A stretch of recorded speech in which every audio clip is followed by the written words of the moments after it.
क्या दुनिया का 7वां अजूबा ताजमहल किसी हिंदू राजा की जमीन पर कब्जा करके बनाया गया था? क्या है इसके पीछे की सच्चाई? देखिए, 17वीं सदी में मुगल बादशाह शाहजहां ने बेगम मुमताज की याद में आगरा में ताजमहल बनवाया था। आर्कियोलॉजिस्ट सर्वे ऑफ इंडिया के मुताबिक ताजमहल की जमीन राजस्थान में आमेर के कछवाहों की जायदाद थी और शाहजहां ने कछवाहों को इसके बदले 4 हवेलियां दी थी, पर इसके बारे में ज्यादा जानकारी मौजूद नहीं है। ताजमहल की जमीन का विवाद तब शुरू हुआ जब साल 2017 में बीजेपी सांसद सुब्रमण्यम स्वामी ने यह दावा किया था कि शाहजहां ने जयपुर के राजाओं की जमीन हड़प कर उस पर ताजमहल बनवाया था और इसके बारे में उनके पास सबूत भी हैं। उनका यह भी कहना है कि जयपुर के राजाओं को इसके बदले कुछ गांव दिए गए थे जिनकी कीमत जमीन के मुकाबले काफी कम थी।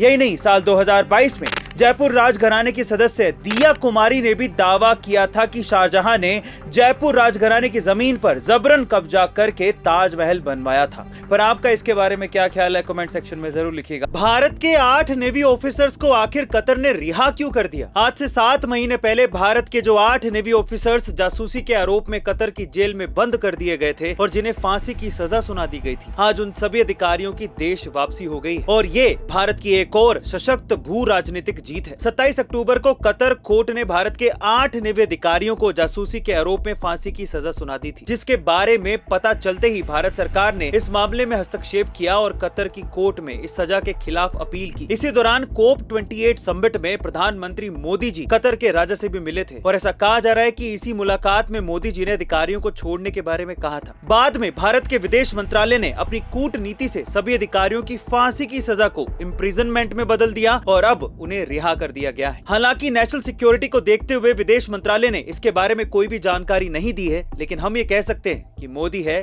तो मुमकिन है। आपका इसके बारे में क्या ख्याल है, कमेंट सेक्शन में जरूर लिखिएगा। एक बार एक किसान का गधा गहरे कुएं में गिर गया। कुएं में गिरते ही गधा जोर जोर से चिल्लाने लगा ताकि उसे बाहर निकाला जा सके, पर किसान ने सोचा कि गधा वैसे भी बूढ़ा हो गया है, इसलिए उसने गधे को उसी कुएं में दफनाने का मन बना लिया, क्योंकि वैसे भी उसे उस कुएं में मिट्टी डालकर उसे लेवल करना था।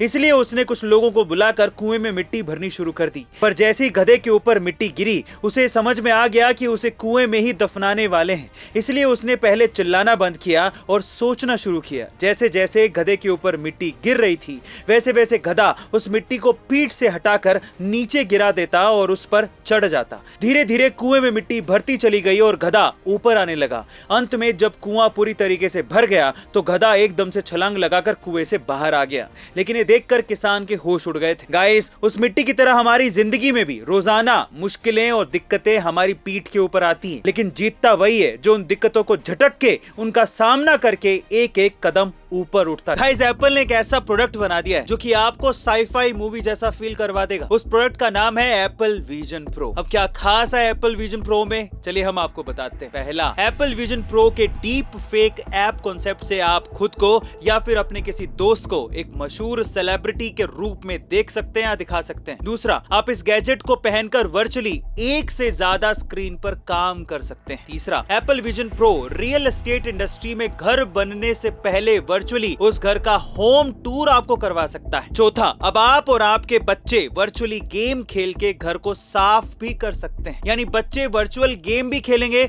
और साथ में घर की सफाई भी हो जाएगी। पांचवा, आप एप्पल विजन प्रो पहनकर घर में रियल लाइफ फॉर्मूला रेस देख सकते हैं और पियानो भी बजा सकते हैं या फिर उसे सीख भी सकते हैं। छठा, इस गैजेट को पहनकर लोग घर में बनाई जा रही अलग अलग रेसिपी को टाइमर लगाकर मॉनिटर भी कर सकते हैं। सातवां और आखिरी, कई देशों में लोग अब इन एप्पल विजन प्रो गैजेट को पहनकर खाना खा रहे हैं और घूम भी रहे हैं, जो कि अब आम बात हो जाएगी।